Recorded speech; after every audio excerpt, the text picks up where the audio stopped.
السلام علیکم ورحمۃ اللہ وبرکاتہ۔ عزیز طلباء و طالبات، امید کرتا ہوں آپ خیریت سے ہوں گے۔ اللہ تعالیٰ آپ کو اپنے حفظ و امان میں رکھے۔ ہم اپنے سبق کی طرف بڑھتے ہیں۔ کیا آپ سائیکل چلا سکتے ہیں؟ اب ہم اس جملے پہ غور کرتے ہیں کہ یہ جملہ فعلیہ ہے، یہ جملہ اسمیہ ہے۔ تو یہ جملہ فعلیہ ہے۔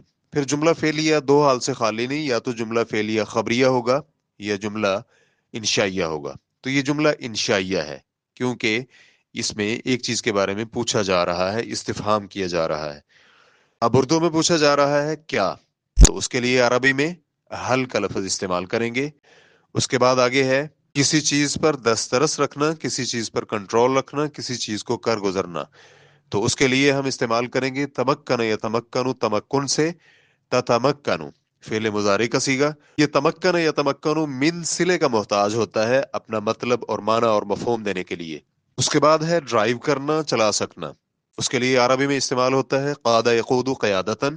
تو یہاں پر ہم قیادہ مصدر استعمال کریں گے۔ اس کے بعد جو چیز آپ ڈرائیو کرنا چاہتے ہیں وہ ہے سائیکل۔ تو سائیکل کے لیے عربی میں لفظ استعمال ہوتا ہے دراجتن، جس کی جمع دراجاتن آتی ہے۔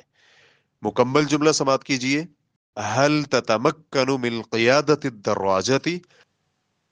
اب آپ کا مخاطب یا تو مذکر ہوگا یا مؤنث ہوگا۔ اگر مؤنث ہوگا تو یوں کہیں گے هل تتمکنین من قیادت الدراجۃ؟ کیا آپ سائیکل چلانے کی استطاعت رکھتی ہیں؟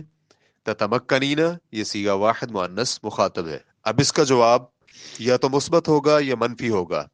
جی ہاں میں سائیکل چلا سکتا ہوں، یا جی ہاں میں سائیکل چلا سکتی ہوں۔ یہ یوں ہوگا کہ میں سائیکل نہیں چلا سکتا یا میں سائیکل نہیں چلا سکتی۔ اب ہم اس جملے پہ غور کرتے ہیں کہ یہ جملہ مثبت ہے یا منفی ہے۔ تو ہم مثبت جملے کو بنا لیتے ہیں۔ مثبت جملہ ہوگا جی ہاں میں سائیکل چلا سکتا ہوں۔ جی ہاں، اس کے لیے عربی میں نعم استعمال ہوتا ہے۔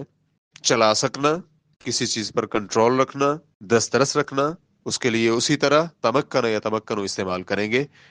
تو واحد متکلم کا یہاں صیغہ استعمال ہوگا جو مشترک ہے مؤنث اور مذکر دونوں میں۔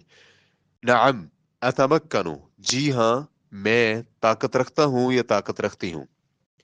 اس کے بعد اس کا صلہ لگائیں گے من۔ اس کے بعد آگے چلا سکنا، ڈرائیو کرنا، قاد یقود قیادتن سے مصدر لگائیں گے۔ نعم اتمکن من قیادت الدراجۃ، الدراجہ کا لفظ لگائیں گے جو کہ ہم اس سے قبل پڑھ چکے ہیں کہ الدراجہ واحد ہے اور اس کی جمع الدراجات ہے۔ کمنٹ باکس میں اپنی آراء اور خیالات کا اظہار کرنا مت بھولیے گا۔ اپنی ضرورت کا جملہ کمنٹ باکس میں ضرور لکھیے گا۔ آپ کی آراء اور تجاویز ہمارے لیے بڑی اہمیت کی حامل ہیں۔ السلام علیکم ورحمۃ اللہ وبرکاتہ۔